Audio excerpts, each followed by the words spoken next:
So this ladder is an idea of having almost like an inner barometer.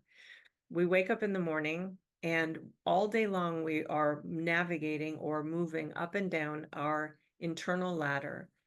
I maintain that all of us at this juncture have been alive long enough to have moments where we have felt low on our ladder. We even use it in our language.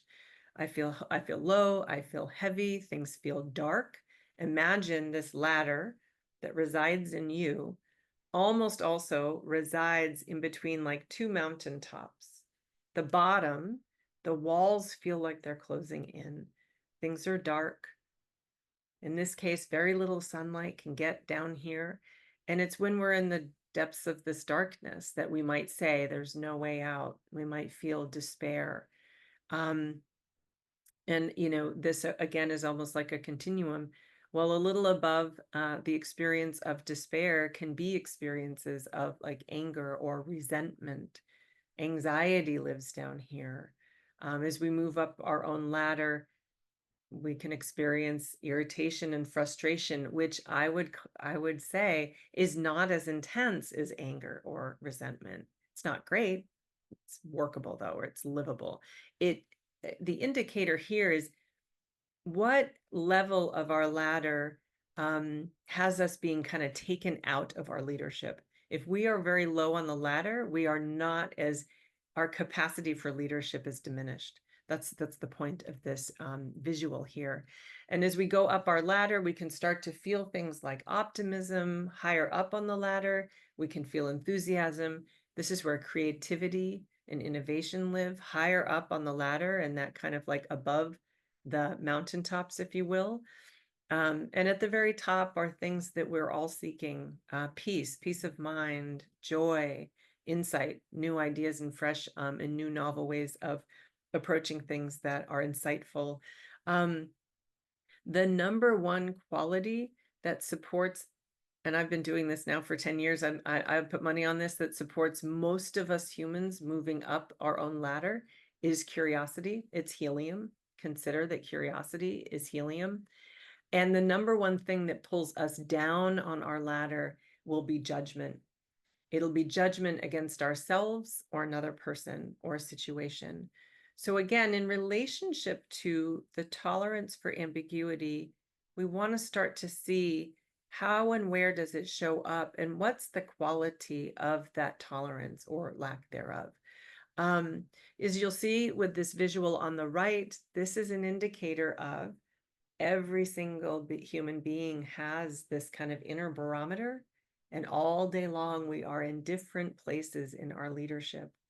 So if we're higher up on our ladder, we can see above the mountaintops and we have vision and clarity, we want to be mindful simply of where is everyone else. If someone's low on the ladder, there might be some work to be done to help people get up a rung or two. We talked about this in the workshop, and one thing I really want to clarify is, this is an awareness tool for where am I in my leadership, meaning in any given moment, I am the source of something. So depending on where I am on my ladder, I'm the source of that. So if I'm feeling optimistic, I'm the source of optimism.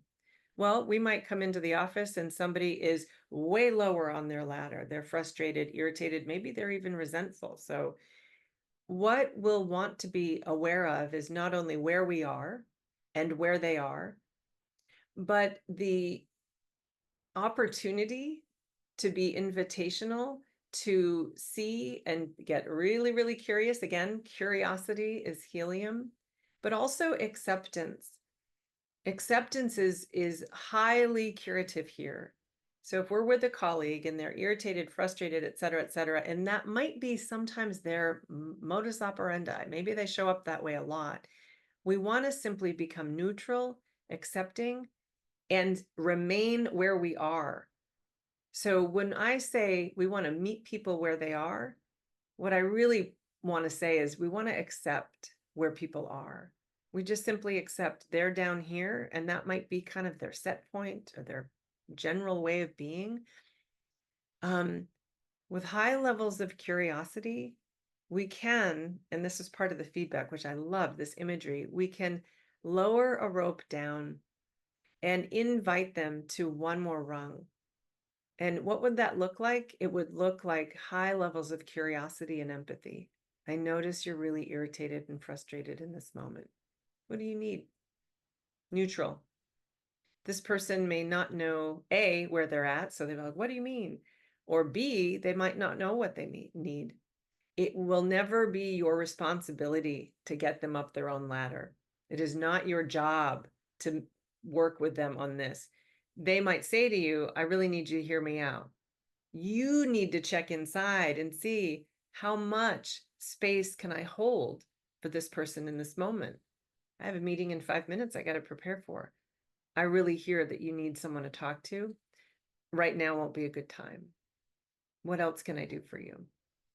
So I hope that that's a helpful just indicator of, we're all going to be in different places at different times. And simply this, again, is an awareness tool. We're walking through this idea of what's our level of tolerance for ambiguity.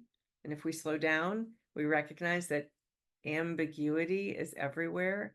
Navigating change is the name of the game. We'll want to know where we are.